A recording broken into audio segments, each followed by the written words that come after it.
Welcome everybody to Everything Black. Hope you're having a wonderful day. Hope everything is going your way. But today I want to come on, turn my music down a little bit, and talk about Lieutenant Capitol Police Michael Byrd, my hero.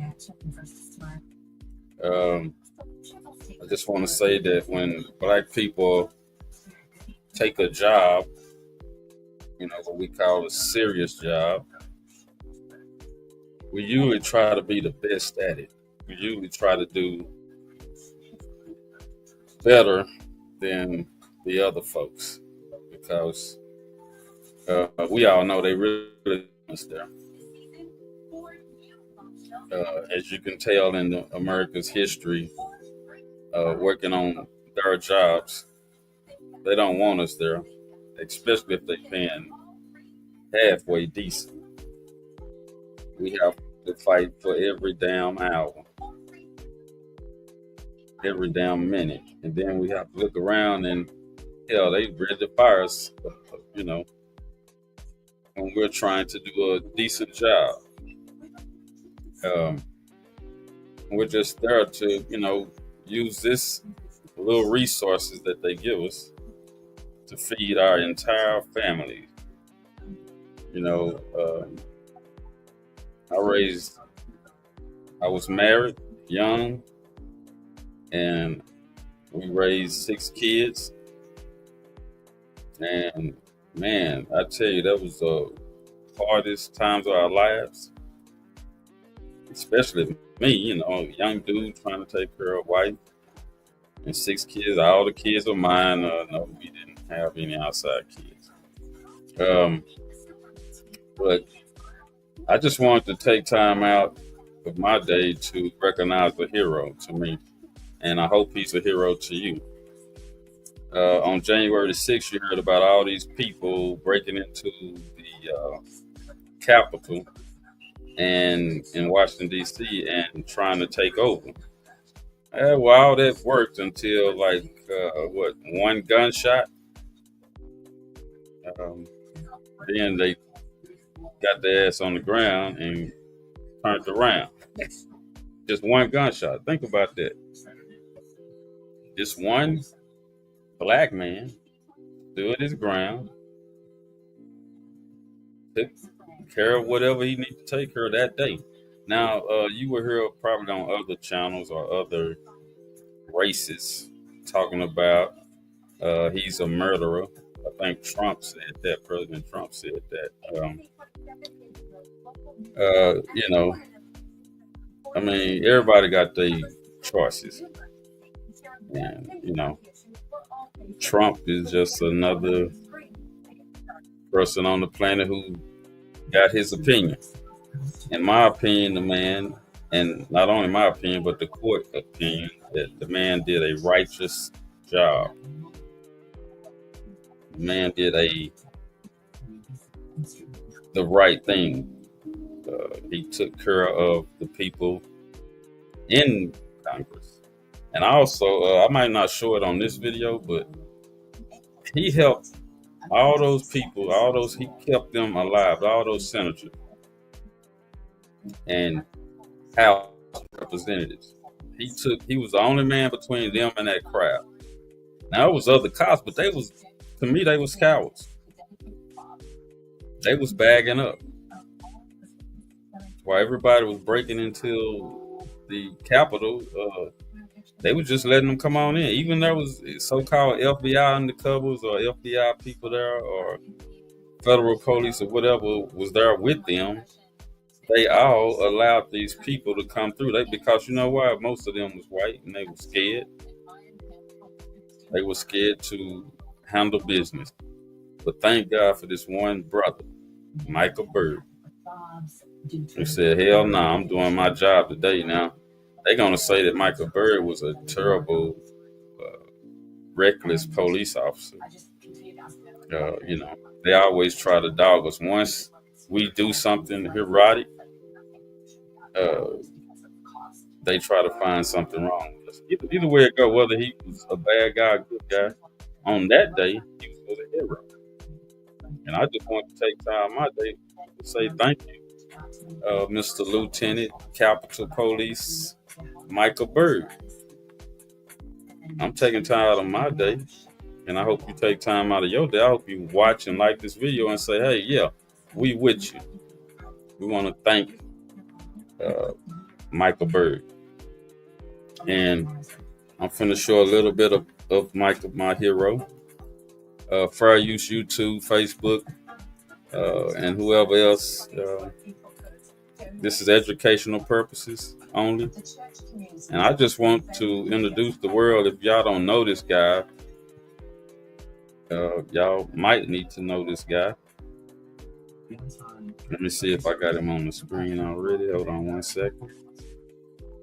Yeah, I got it. Okay. And I just wanted to share the screen with y'all and let this man talk out of his own words. I will be stopping it here for a few minutes to interrupt and say what I think about what he said. But overall, I'm going to let him talk. I'm going to let this interview play. And I hope that you guys take this interview and educate other people that don't know about this guy and give your opinion. You know, all of us need to give our honest opinion on what we see on this planet. You know, sometimes we might be wrong about what we say, but if we saying it in truth and then we get corrected later, we can get corrected. Okay.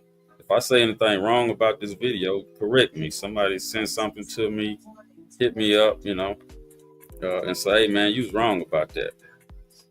And if I feel like I was wrong, I mean, if the truth is the truth, you know. So here we go. Let me let you talk in his own words, Mr. Micheal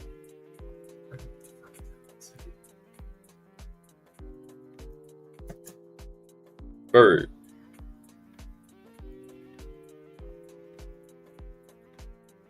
Go back. Name has been battered about on the internet, but you've never been officially publicly identified. Do you want to tell us who you are? My name is Micheal Byrd. I'm a lieutenant for the United States Capitol Police. And on January the 6th, I was the commander for the House Chamber Section in charge of the security for the United States House of Representatives. Typically, when an officer is involved in a high-profile shooting, that officer is identified publicly. Why wasn't your name identified? I believe it was because of the threats, the vile threats and conversations and chatter that's been expressed about me and my actions. Threats against your life? That is correct. Could you give us the nature of some of those threats? They talked about, you know, killing me, cutting off my head, you know, very vicious and cruel things. Racist things? There were some racist attacks as well. Okay, hold up for a minute. Let me say something. Of course, right it's here. all disheartening. Why did the interviewer, I can't think of his name right now, but he's a well-known guy on NBC. Why did he throw in the racism? Now, if Mr. Byrd wanted to say racist things that was said about me, Mr. Byrd would have said it. But for some reason, he had to say racist things, and then he looked as if he was kind of laughing. I don't know if y'all caught that or not. Let me rewind that. Now, check out Threats, the vile threats and conversations and chatter that's been expressed about me and my actions. Threats against your life? That is correct. Could you give us the nature of some of those threats? They watch this. Talked about, you know, killing me, cutting off my head, you know, very vicious and cruel things. Racist things? There were some racist attacks as well. Let's go back. The vile threats and conversations and chatter that's been expressed about me and my actions. Threats against your life? That is correct. Could you give us the nature of some of those threats?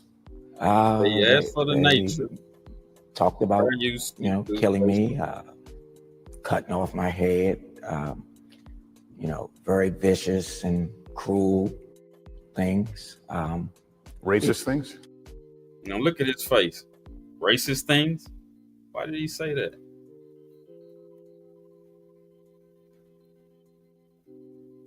Why did he say that?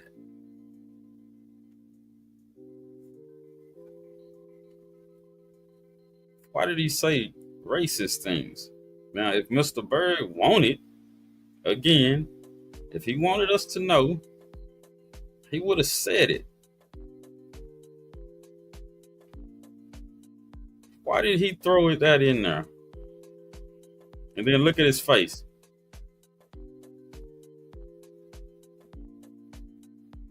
White people were sitting back going, the dominant society, I'm gonna say that. They were sitting back going, yeah, I know he gonna bring up the racist thing, race baiting. You know what I'm saying? Now, if it would have came out of Mr. Byrd mouth, I would have just went with it. But it came out of the interviewer's mouth, which made me think that he's trying to either throw the case off or he's trying to start up something. And I know he ain't genuinely concerned about what this guy is saying. Because if he were, he would just let him talk. Let him say how he felt about it. If he had something racist to say about the things that people were saying, he would have said racist things. So that concerned me, that part right there. Why did he throw that in there? So let's continue. There were some racist attacks as well. Of course, it's all disheartening because I know I was doing my job. We're going to talk about the events of January 6th in a moment, but this is something I don't normally ask people that I interview, but in your case, I've got to ask you. Why do you want to tell your story? Why do you want to be public now? Wait a minute. Before he answers, I want to say, why did he ask that question when he normally don't do that?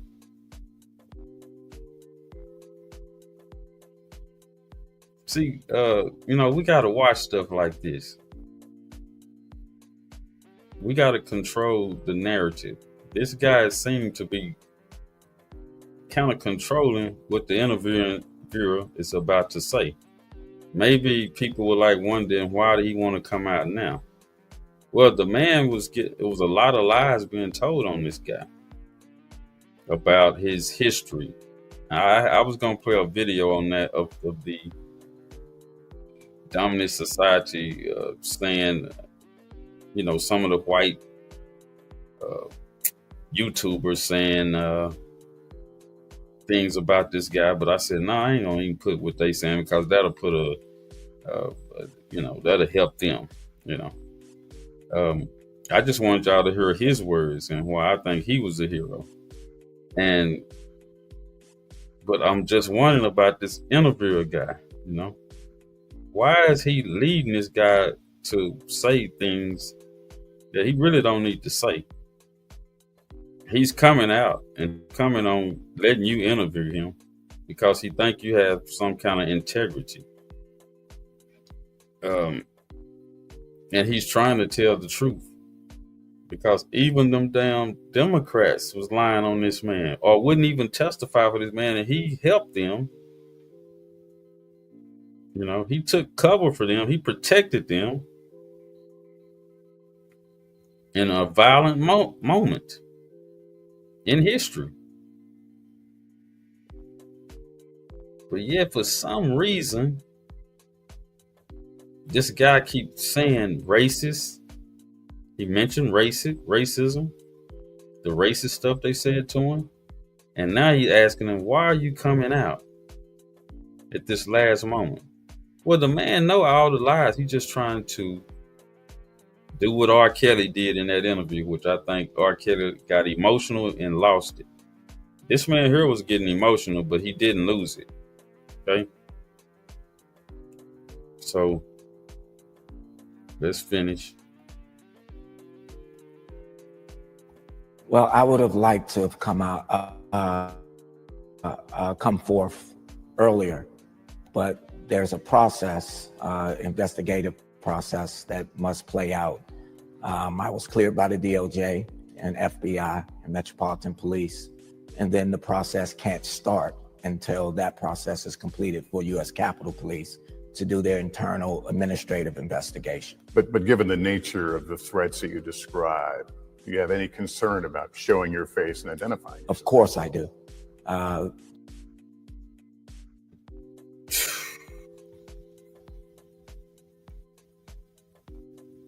You see, he stuttered when asking this next question, but it's like he's trying to lead this guy away from the truth.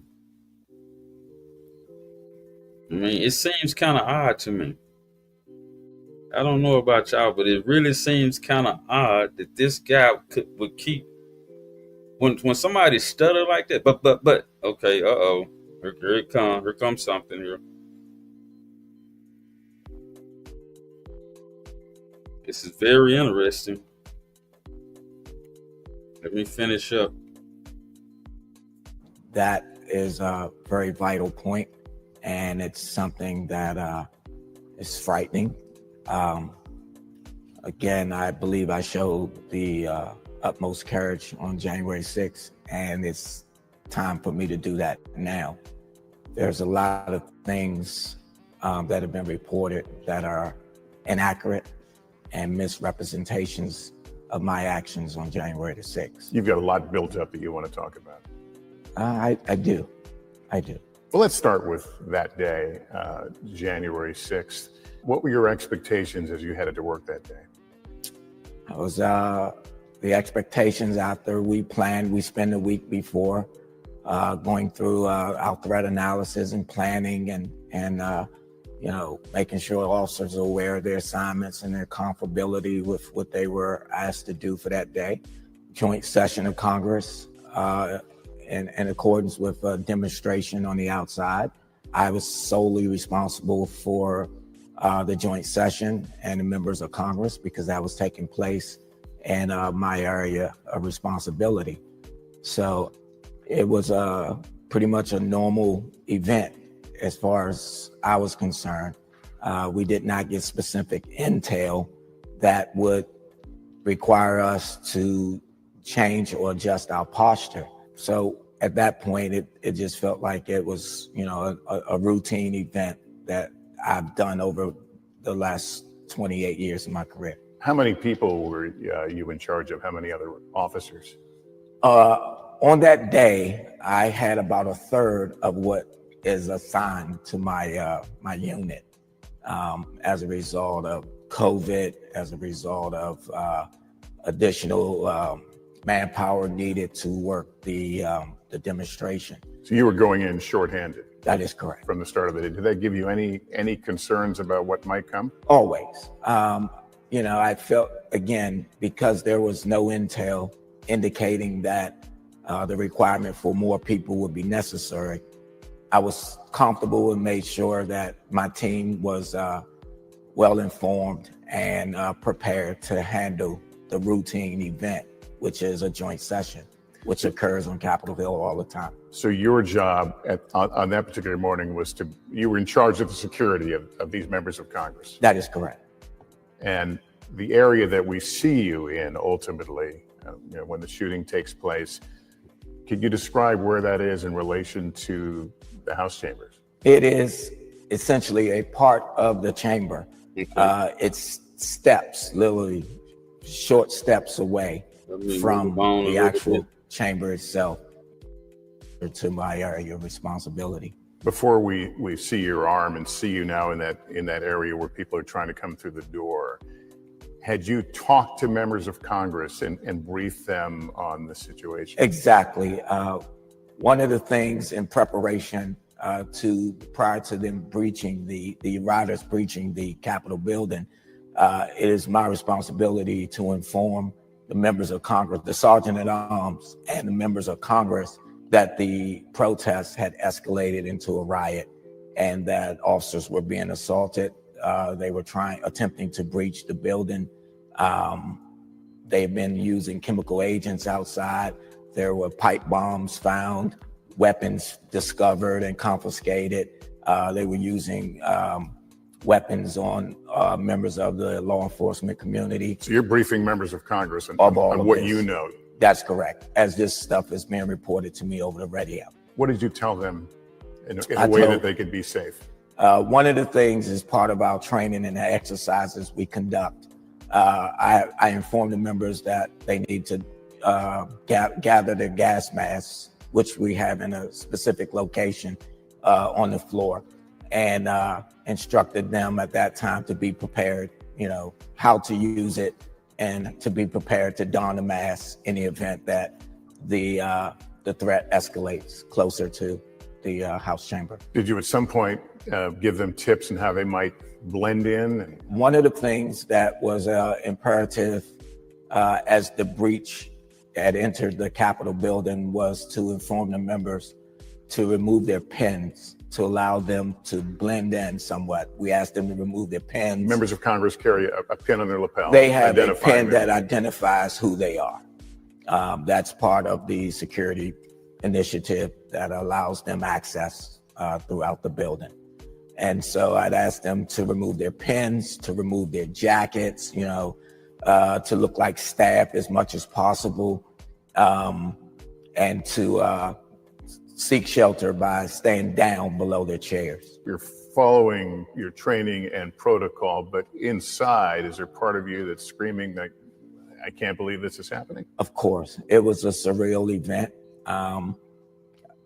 Again, I have to rely on my training, and I spent over 20 years on the chamber section alone, and every exercise, has prepared me for that day.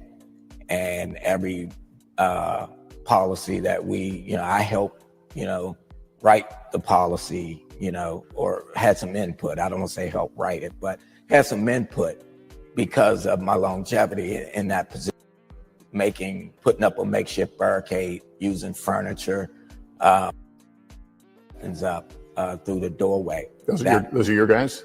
Those are part of the U.S. Capitol Police. They're not specifically my guys. I believe I had 2, but the rest were dignitary protection agents. So again, when you're at this door, it's hard to see what's on the other side, but you're it's hearing impossible for me to see what's on the other side because we had created such a barricade and it was high enough that the visibility was impossible. You don't see windows shattering. Until they start breaking it down. It was also my understanding that there were officers. Sorry about that. I later found out there were officers on the other side of the door that had moved out of the way. I had no knowledge that those officers was there. I had no visual or communication with them. At this point, the radio is not helpful. Hold on, there was no call over the radio. Now, he said that there was other officers on the other side of the door. Now, and from what I said in later reports, that there was also other police officers there. Now, I don't know if they was police officers, but they was Capitol workers, protectors, supposedly dignitaries there. Also with the officers. And all they kept doing was bagging up. You saw all through, I don't know if y'all watched the whole video, but if you do watch it, you'll see how they are just bagging up, letting the people do what the hell they want to do. And they started telling them to stand down, stop, and they keep ignoring orders.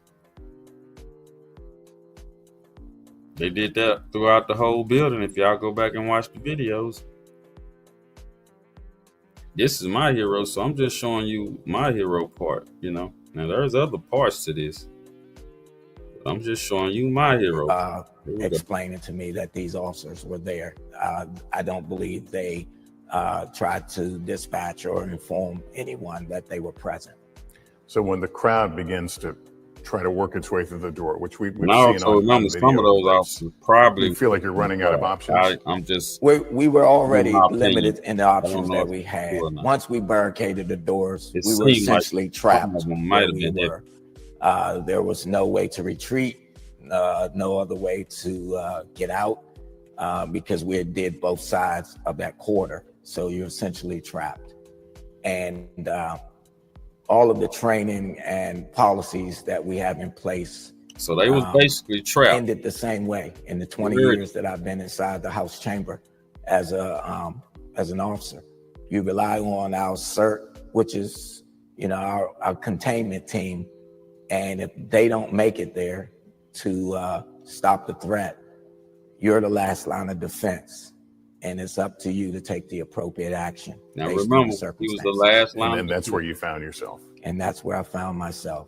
Once I completed putting up the barricade, at that point is when I realized they're here. The chants got louder.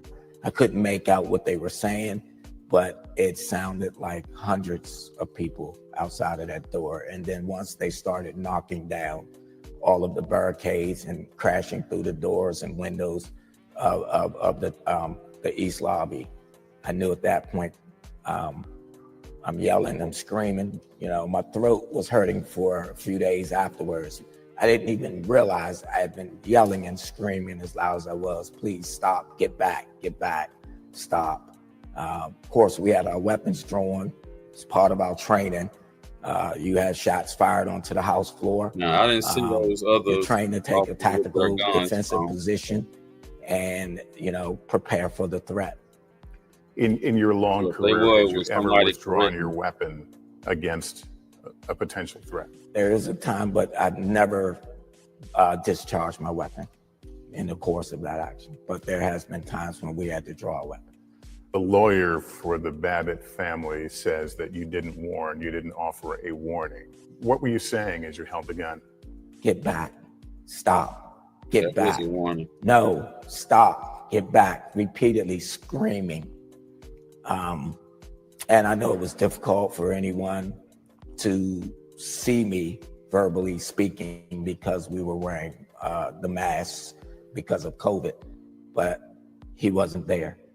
I was there. Right. I know what I was doing. Right. And it's possible the people on the other side of the door couldn't hear you either. It is possible. I later found out through a video, that one of the protesters actually yelled to all of the participants that was there, trying to break in.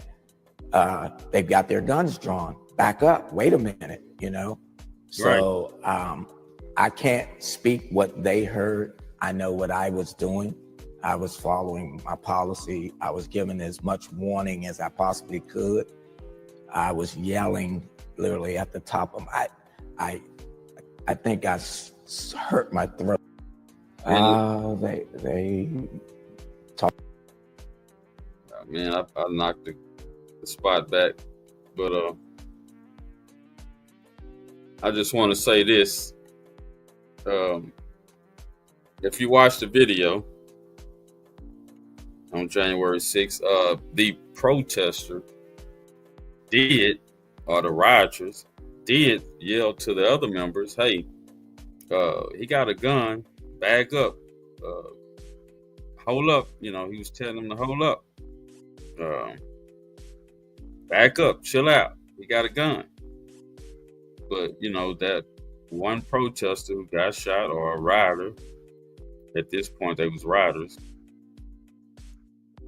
she jumps up there, jumped through the little hole in the door there, and tried to pass through. And one shot, boom. I'll let him talk about that. Now, the interviewers seem to try to throw this guy off. I don't know why, but y'all just watch, see what I'm talking about. I'm trying to get to that part. Did you know who you shot? I had no clue. I didn't even know it was a female until hours way later, sometime later on that night, before I even found out that it was a female. And, you know, because the call of shots fired had went out, you know, it was later I, you know, found out that the subject did not have a weapon, but there was no way to know that at that time. It doesn't matter. And I could not fully see her hands to obey command. or what was in the backpack or what the intentions of. But they had shown.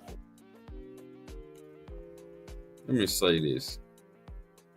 I have been a correction officer, right? When you tell somebody, you give them an order, you say, hey, step back, stop, don't do that. Whatever you say after that, don't approach, and they keep approaching, you can, at that point, use whatever necessary to stop the threat. Now, this dude had hundreds of people coming at him. Hell, he don't know what their intentions was. Okay? They beat a few officers after, you know, according to what I understand. So he was the last line of defense. Now, they had already got all the way into the last line of defense. He had to defend himself. He had to stand up. Now, like I say, all those other officers, I don't know what the hell they was doing. The only word you can call them is cowards. This was the only man that stood up that day, and when he fired that shot, everything stopped. All the bullshit got cut short. You know, if you're a real mother, getting shot or no, somebody gets shot or not, if you're gonna break in and do something, you're gonna do it then. But like I said, when the shot got fired, all the bullshit got real. Everything stopped. So you gotta say, this is the hero. This man saved thousands of lives that day.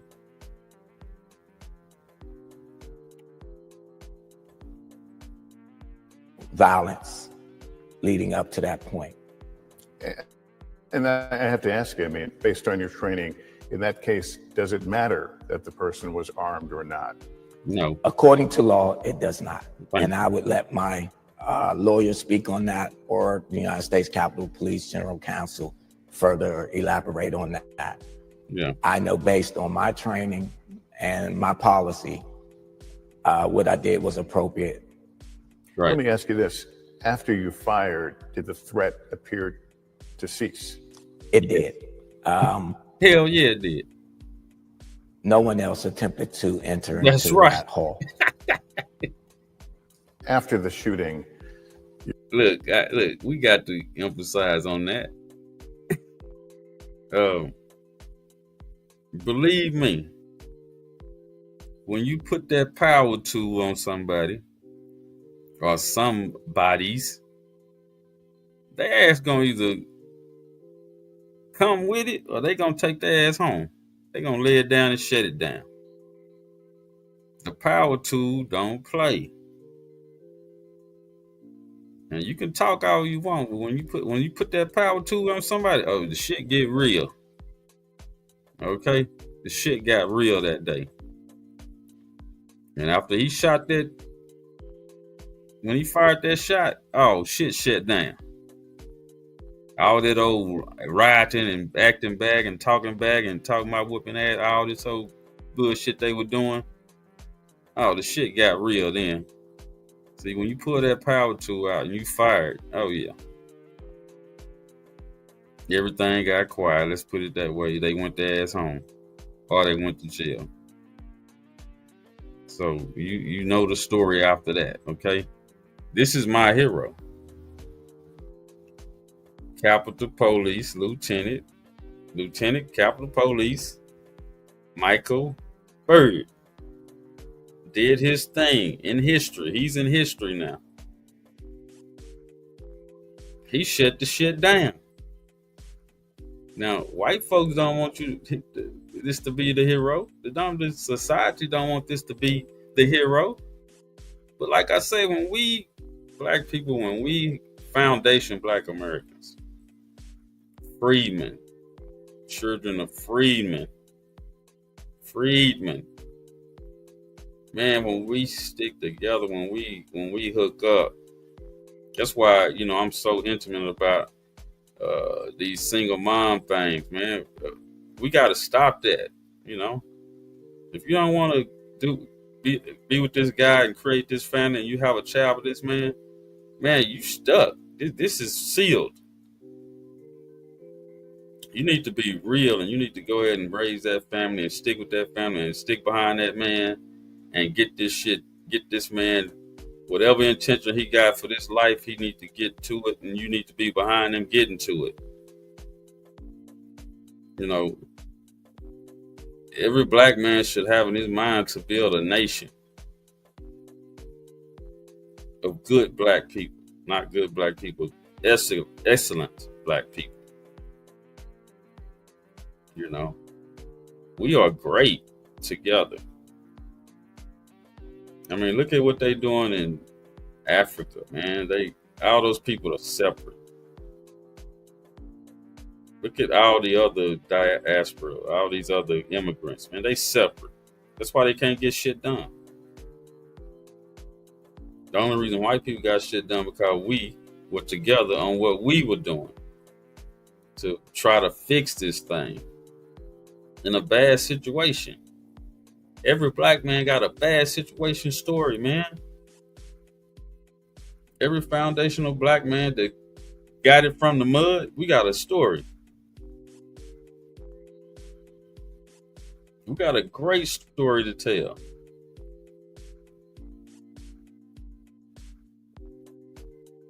We just got to get together on it. And I'm not talking about get together every day. I'm talking about have a code where we know, okay, this is the code. If they do this, okay, we gonna do that. If they don't give us this, we gonna do this. If they don't give us this, we gonna do this, and we gonna get that. It's just some rules that we follow, codes. Codes is something that works. If you don't understand code, go listen to Neely Fuller Jr. He will give you the codes.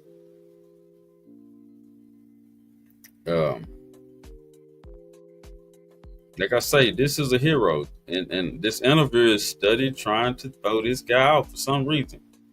I'm hoping that they talk about what happened through the trial. So let's get on through this story.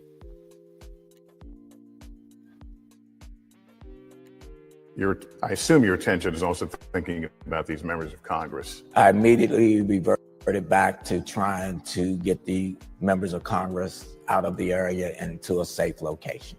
We're given some time then after the shooting to be able to do that. Not much time. I immediately, again, I wasn't the one that stayed with the subject. Again, at that point in time, my responsibility is the safety of the members of Congress. And right.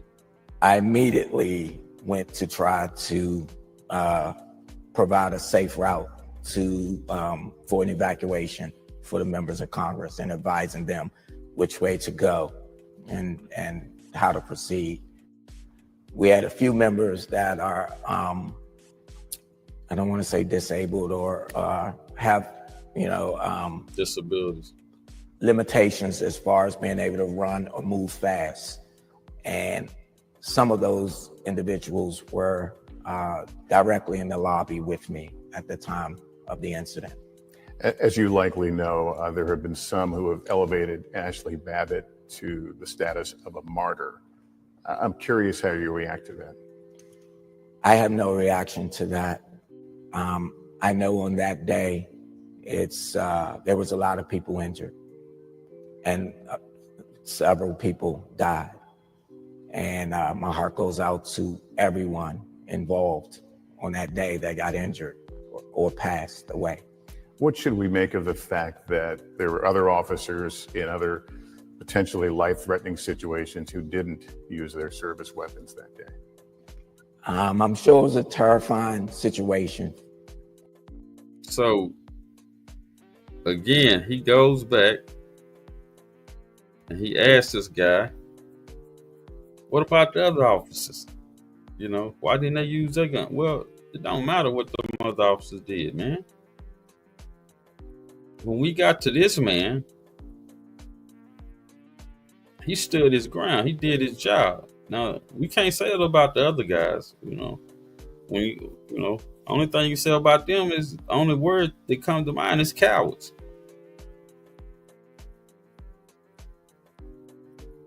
That's the only word you can use. If they got to the point where he had to draw his gun and shoot and do his job, you came down to the hero. Everything else before that was just cowardness. Now, I don't know what y'all call those people who just bag up all the way up to the last door. I think it's in the book 48 Hours of Laws, 48 Hours of Power, or something like that. It's a book, 48 Laws of Power. I think that's the name of the book. And in that book, it talks about you should leave your enemies an out, right? When you get somebody backed up and they ain't got no way out, and believe me, if they got a power tool and they're not cowards, they're going to use it on you. A coward would use it on himself. But a hero will use the last goddamn bullet on you. Because he's defending himself. Black people, there's a difference between defending yourself and attacking somebody. The dominant society, the white supremacists, they attack innocent people. They attack weak people. It's 5 or 6 of them against one. Sometimes it's hundreds of them against one person. And those are cowards. This man stood his ground by himself. Basically, he said he had 2 officers on the other side of the door. They didn't do nothing. They didn't pull their gun. If they pulled their gun, they didn't use it. And I think the Black Panther said, if you got a gun, you pull it and you don't lose it, you're going to lose your life. I mean, that's what they basically saying. You're a coward. You should kill yourself. You got to defend yourself. You cannot let people run over you. And believe me, if you got a power tool and you don't use it, you pull it and don't use it.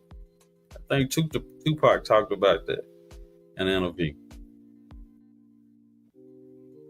Come on, people. This is my hero. This should be America's hero. He saved a lot of people's lives that day. That's according to Congress. That's according to the courts. And I can only control my reaction, my training, my level of expertise. I cannot speak why they would not, or why they would have or should have. That would be upon them to speak for themselves. Former President Trump has talked about you and this incident.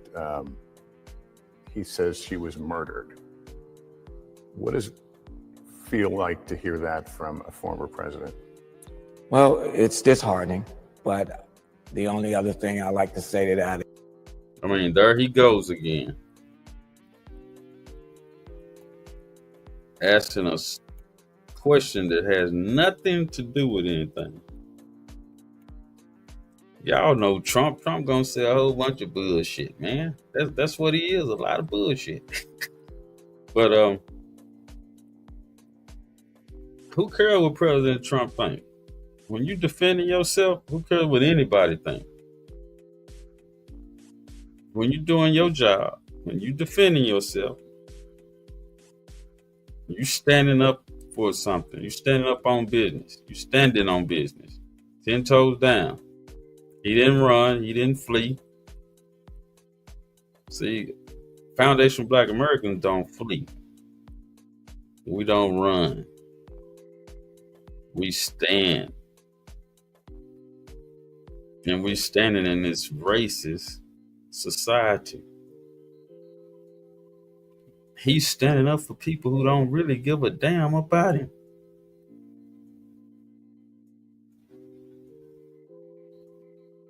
Black people, we do that shit all the time. We stand up for people who don't give a damn about us.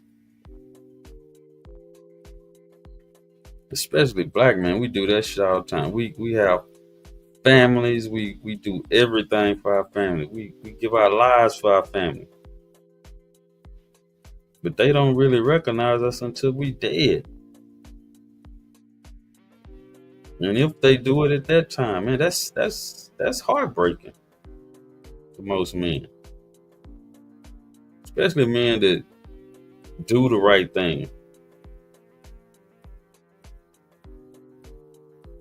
You know, men that do the right thing are men anyway. I shouldn't even say that. We are men. Men who look and try to add more resources, as much resources as he can get. A man who never think about retiring. A man who never stop. A man who goes looking for problems to fix.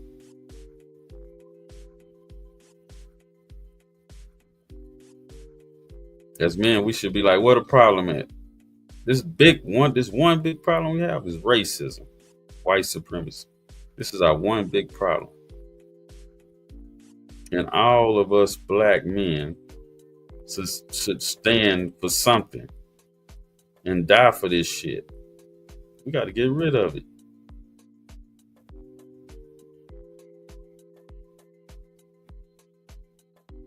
All of our lives could change if they would pay us reparations. Money that they owe. We could start black businesses. We can start pretty much a black nation with the finances that they owe us. We would go straight to the heavens with our abilities.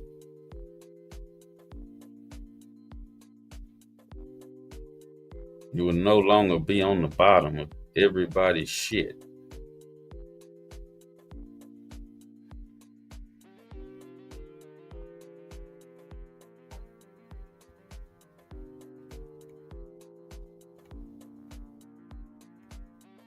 I spent countless hours, days, months doing threat analysis, doing evaluations, attending briefings, walkthroughs, escorts, coordinating with Secret Service that protects the president.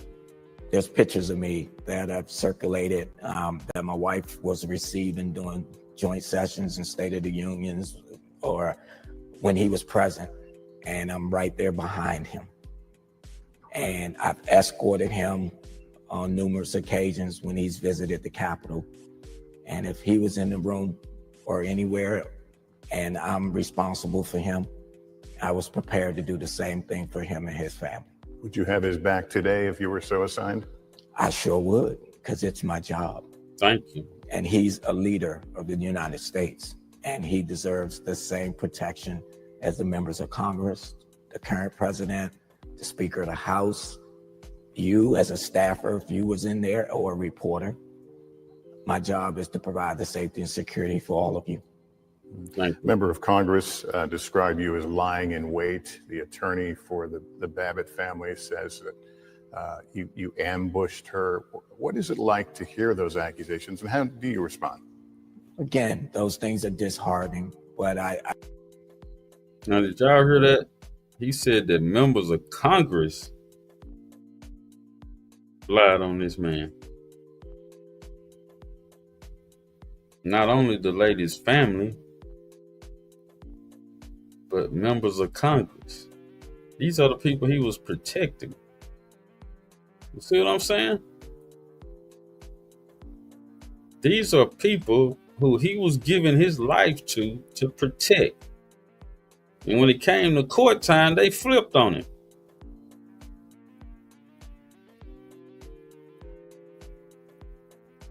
They flipped on my brother.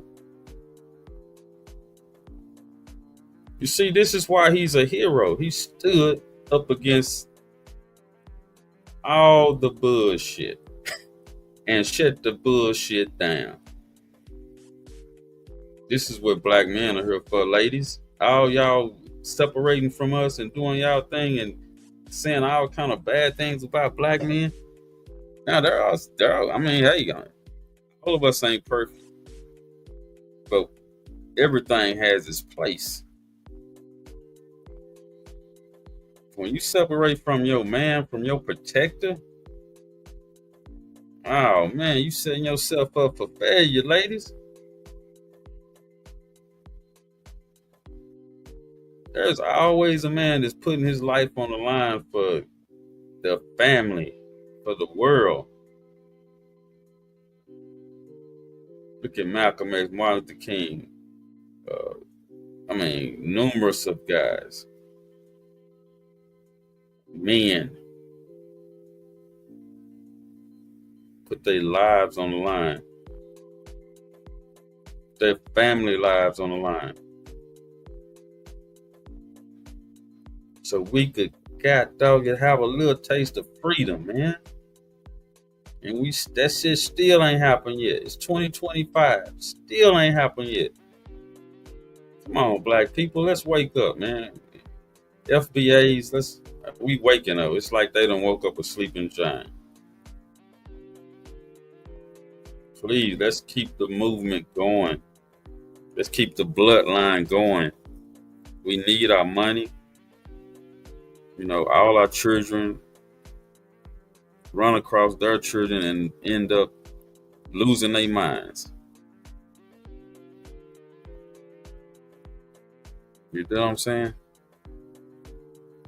We're in an insane society. Of course we're gonna lose our mind. Of course we insane. If we still living in this thing where we can't be free, where we can't start a business. We can start a business, but goddamn, look at all the shit they be hitting us with when we do start our business. We got to be resilient, which we got to be excellent. Either way it go, we got to be at the top of our game, because one little slip, they got us. So I mean, we going through a lot of bullshit the average person don't go through. That's all I'm saying. That's why I believe we're gods. And when we wake up, man,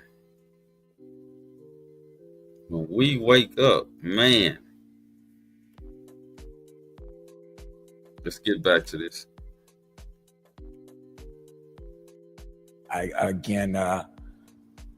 Without having full information of what I was experiencing, what I had heard on the radio, the accounts leading up to, the incident, I can understand why they would say that, but I have to say again, I did my training to the best of my ability. The information that was provided to me, I tried to protect members and keep them out of harm's way as best I could. When they announce shots fired, it's appropriate to take a tactical defensive stance and posture to protect myself. If I'm standing directly in front of the doorway, I could have been shot myself, possibly.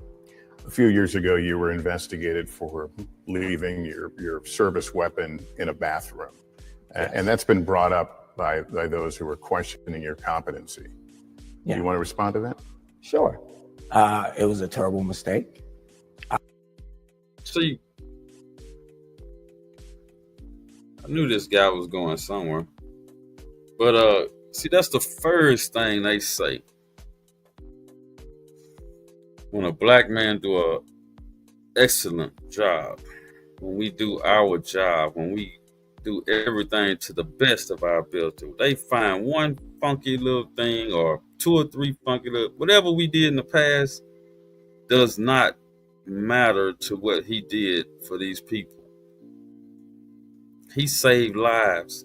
Whether he was a fucked up dude before this, This fucked up dude stood his ground and handled business on this particular day, January 6th. You know what I'm saying? They go take Martin Luther King, they go take Malcolm X, they go take some of the greats and smear their names. Try to find one little bullshit on them and smear their names when they are heroes. When they're hidden history hero. That's from the Hidden History Museum there in California that Tariq Nasheed got. You know, this is a hero right here, and he's been hidden. Okay, this is a black hero right here. Saved a bunch of lives. That's what we do.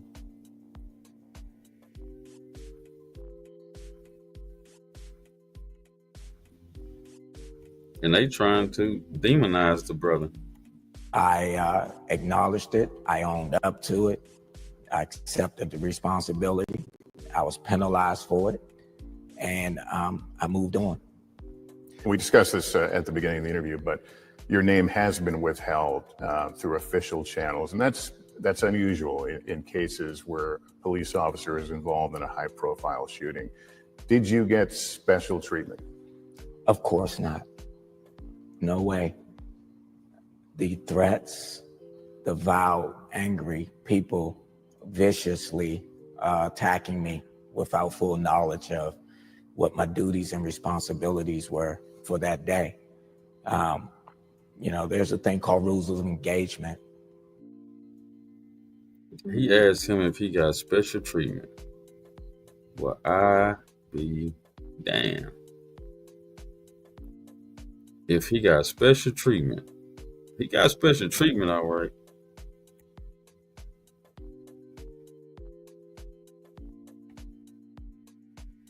My rules of engagement never changed because I was in the presence of members of Congress the entire time.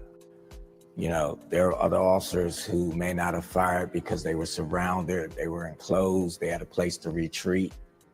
I had none of those advantages to me. I did not see any other thing play out, you know, as everybody else did on TV. I could only rely on my radio and my training and the policies that I had in place. You were seeing this through a pretty narrow lens, as you point out, that you weren't seeing with the rest of us. But subsequently, we've all seen these montages of what happened that day. What has it been like for you to see the video now and that really depicts what was happening on that day? Extremely emotional. You know, it's psychologically damaging. Dealing with counselors and have been since January the 6th. There are times, you know, I can't sleep. I cry out, you know. Sometimes you can't do anything but cry. People, you know, you felt like you did your job, and you know, you help protect, you know, our legislative leaders of this country, and you fought for democracy and keeping that established. I'm proud of the job I do, and it's hurtful, but you know, I'm sorry, I'm getting a little emotional just thinking about the attacks, the threats, things like that. Your life has been turned upside down. Yes, it has. You hoping to regain it? In some form or fashion. I just know that this form of life is not appropriate. Not appropriate for somebody who risked his life, his livelihood, to save lives of people that make the laws and rules for this country. And you know, you would hope that that's enough. That man did his job. Capitol Police. Man, he really want to say, hey, I saved their lives and these assholes turned against me. Now, from what I understand,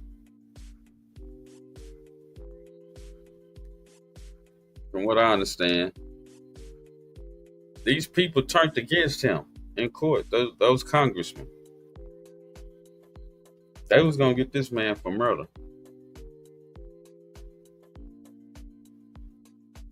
because he killed the white lady. You know, that's a no. Black man killed the white lady and like OJ, got away with it. That's what they see. They see the OJ thing playing again.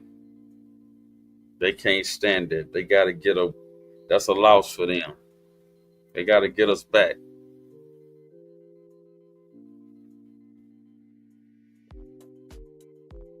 Like I say, this is my hero.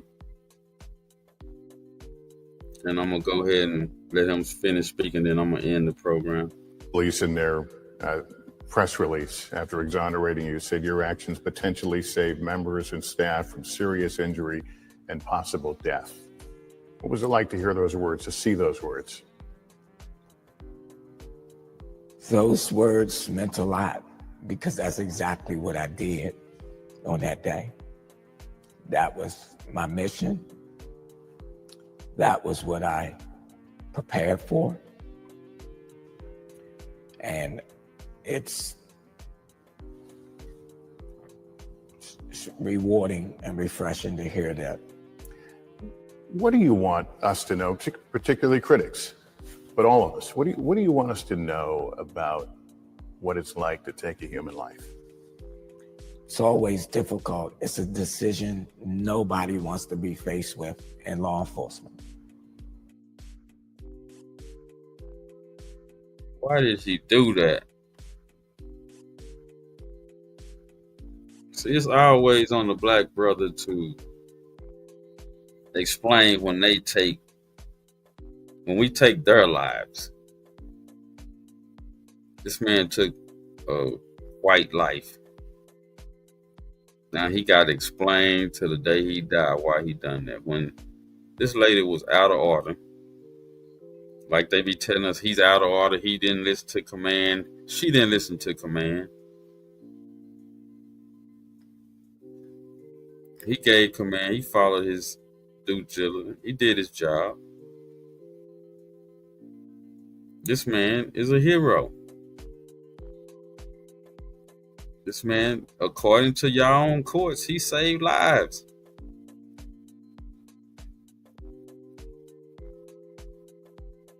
Give this man his props. This man is a hero. There's unfortunate circumstances that put you in that position, and you have to have the courage, the mental fortitude to follow through with what you've been trained and prepared for. And I think I did that to the best of my ability. As I said, your name is... And I'm going to end the show right there. You heard what he said. He did everything to his best ability, and that's what we have to do. Foundation Black Americans, we have to do everything to our best abilities. When you lay down at night, before you lay down at night, take an account of the day.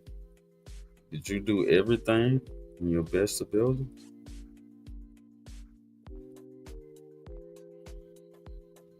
If you didn't, you need to start.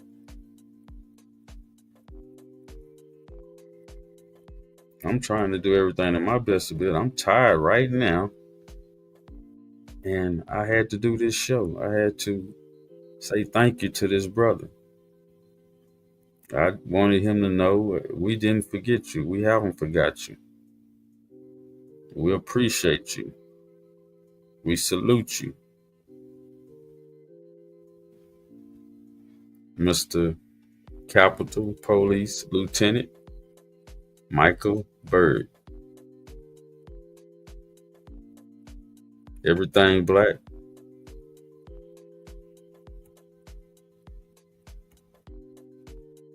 Thank y'all for joining. Please like and subscribe. I may do a show tomorrow night. I'm not for sure. But please come back and join me. Like and subscribe. Reach out to me. Talk to me. Leave me comments. And thank you for joining.